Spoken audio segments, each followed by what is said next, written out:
Hello friends, welcome to my cooking ডায়েরিতে আপনাদের সকলকে স্বাগত জানাচ্ছি। আজকাল আমরা সকলেই স্বাস্থ্য সচেতন, তাই আমরা সকলেই নিজেদেরকে ফিট রাখার চেষ্টা করছি। আবার রান্নাতে যাতে তেল কম খেতে হয় সেটাও নজর দিতে হচ্ছে। আজকে আমার রান্নাঘরের রেসিপিতে আছে এমন একটি salad, star fry chicken broccoli salad, যেটা কিন্তু খুব স্বাস্থ্যকর খেতে আর খুব কম সময় এটা রেডি করা যায়, তেলটাও কিন্তু খুব কম লাগে। তো চলুন দেখে নেওয়া যাক রেসিপিটা। প্রথমেই আমি ব্রোকলিগুলোকে হালকা একটু সেদ্ধ করে নিচ্ছি। খুব বেশি সেদ্ধ করব না, সেদ্ধ করলে ব্রোকলির গুণাগুণটা চলে যায়। দিয়ে দিচ্ছি পরিমাণ মতো লবণ, আর দিয়ে দিচ্ছি একটু গোলমরিচ গুঁড়ো টেস্টের জন্য। দিয়ে আমি ব্রোকলিটাকে কিছুটা ভাপিয়ে নেব। ব্রোকলির সবুজ ভাবটা যাতে থাকে তার জন্য আমি একটা বরফ জল রেখেছিলাম, একটা পাত্রে ঠান্ডা জল রেখেছিলাম বরফের। তো তার মধ্যে আমি এর মধ্যে ঢেলে দিচ্ছি, তাহলে কিন্তু যে কোনো সবুজ জিনিস কিন্তু একদম সবুজই থাকবে। দেখুন খুব সুন্দর কিন্তু সবুজই রয়ে গেছে দেখতে। আর তারপর আমি চিকেনটাকে এভাবে একটু থেতো করে নিচ্ছি, যাতে চিকেনের যে হার্ড ভাবটা আছে, বয়েল করলে হার্ড হয়ে যায় সেটা হবে না, চিকেনটা খুব সফট হয়ে যাবে। চিকেনটাকে আমি সেদ্ধ করে নেব, তার জন্য একটা কড়া বসিয়ে দিয়েছি। চিকেনগুলোকে দিয়ে দিলাম। এবার চিকেনটাকে বেশি বয়েল করব না, 5 থেকে 10 মিনিট আমি বয়েল করব। দিয়ে দিচ্ছি স্টার এনিস, আর দিয়ে দিচ্ছি দুটো গোলমরিচ আর লবঙ্গ। এটা কিন্তু ফ্লেভারের জন্য আমি দিলাম, চিকেনটা তাহলে খেতে টেস্ট লাগবে।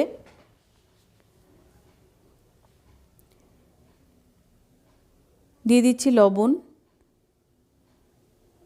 আর দিয়ে দিচ্ছি অল্প একটু গোলমরিচ গুঁড়ো, এটাও ফ্লেভারের জন্য। সব কিছুকে দিয়ে আমি একটু ঢেকে দেবো যাতে চিকেনটা ভালো করে কুক হয়ে যায়। তো চিকেনটা দেখুন আমার সেদ্ধ হয়ে গেছে। এবার চিকেনটাকে আমি নামিয়ে নেব। চিকেন স্টকটা কিন্তু ফেলে দেবেন না, এটা আপনারা স্যুপে ব্যবহার করতে পারেন বা যে কোনো খাবারে ইউজ করতে পারেন।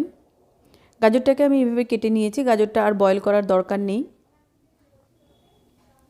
চিকেনটাকেও আমি এভাবে পিস করে নিলাম।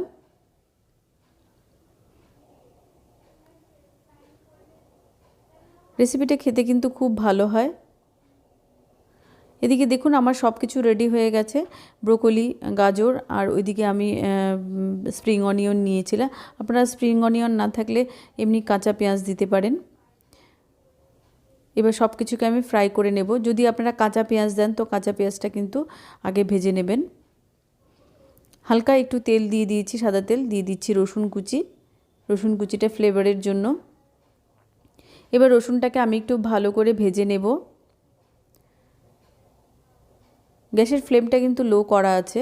তারপর আমি চিকেনগুলো দিয়ে দিচ্ছি। চিকেনগুলোকেও খুব আস্তে আস্তে করে ভাজতে হবে, যেহেতু তেলটাও কম, আর এটা কিন্তু খুবই হেলদি একটা খাবার। আপনারা চাইলে এটা ব্রেকফাস্টে খেতে পারেন, লাঞ্চে খেতে পারেন, ডিনারেও কিন্তু খেতে পারেন। প্রথমে যেটা আমি দিয়ে দিচ্ছি ব্রোকলি, তারপর দিয়ে দেব গাজর কুচিগুলো।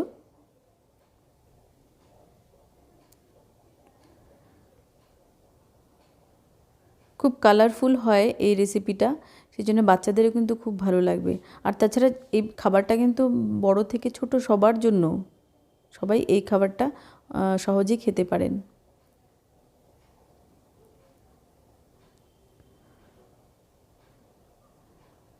দিয়ে দিচ্ছি স্বাদ মতো লবণ। লবণ যেহেতু আমি সেদ্ধ করার সময় কিছু কিছু দিয়েছি, তো আপনারা লবণ দেওয়ার সময় প্লিজ একটু খেয়াল করবেন। তারপর দিয়ে দিচ্ছি গোলমরিচ গুঁড়ো, ওটা ব্ল্যাক পেপার দিয়েছি, এটা হোয়াইট পেপার দিচ্ছি, টেস্ট হয় হোয়াইট পেপারটাতে। সব কিছুকে দিয়ে আমি এবার আস্তে আস্তে এটাকে ভাজতে থাকবো। যখনই আপনাদের খিদে পাবে, হয়তো ভাত খেতে ইচ্ছে করছে না, তখনই কিন্তু আপনারা এটা বানিয়ে খেতে পারেন। দিয়ে দিচ্ছি সেদ্ধ করে রাখা সুইট কর্ন। আপনারা চাইলে কিন্তু অন্যান্য সবজিও এখানে ব্যবহার করতে পারেন, যেমন ক্যাপসিকাম ব্যবহার করতে পারেন। সবশেষে আমি দিয়ে দিচ্ছি এখানে স্প্রিং অনিয়ন। যেহেতু স্প্রিং অনিয়নগুলো খুব নরম হয়, তাই জন্য আমি এটা শেষেই দিচ্ছি। এবার সব কিছুকে দিয়ে আমি ভালো করে মিশিয়ে নেব। আমি আরেকটু গোলমরিচ গুঁড়ো এর মধ্যে অ্যাড করেছি। আর সবার শেষে যেটা দিয়ে দেবো সেটা হচ্ছে 1 চামচ লেবুর রস। এটা কিন্তু দিলে আপনারা গ্যাসের ফ্লেমটা বন্ধ করে দেবেন। এবার সব কিছু দিয়ে ভালো করে আমি নেড়ে নেব। তো আমার রেসিপিটা কিন্তু রেডি হয়ে গেছে। আপনারা প্লিজ বাড়িতে প্রত্যেকে ট্রাই করে দেখবেন, খুব কম সময়ে এবং খুব সহজেই কিন্তু এটা বানানো যাচ্ছে। তেলটাও কিন্তু খুব কম ব্যবহার হচ্ছে, আর পুরোপুরি এটা হেলদি একটা খাবার। আপনারা যখন তখন এটা কিন্তু বানিয়ে খেতে পারেন। তো আজকের রেসিপিটি আপনাদের কেমন লাগলো প্লিজ কমেন্ট করবেন, লাইক শেয়ার করতে ভুলবেন না।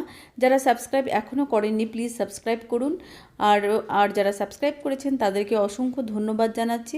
আরও নতুন নতুন রেসিপিগুলো দেখার জন্য, আর রেসিপিগুলো আমি দিলেই যাতে সাথে সাথে আপনাদের কাছে পৌঁছে যায় তার জন্য নোটিফিকেশন বেলটা প্লিজ অন করে রাখুন। আপনারা সকলেই ভালো থাকুন, সুস্থ থাকুন। নমস্কার।